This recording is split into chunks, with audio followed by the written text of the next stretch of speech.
शाळेमध्ये शिक्षक झालो हे काय आमचा बाप आहे का? अरे माझा बाप निरक्षर आहे. अजित दादा तुम्ही तर सोन्याचा चमचा घेऊन जन्माला आला तो, पण माझा बाप निरक्षर आहे. अजित दादा माझी बाय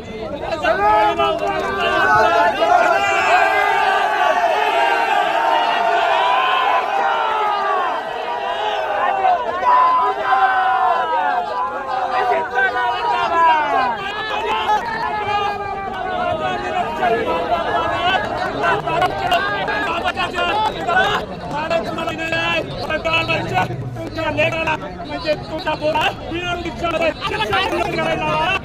मला काय पगार होता ना 10 मिनिटाचा वेळ लागत नाही. तुम्ही 10 मिनिटं मला म्हणता, तुम्ही 10 मिनिटं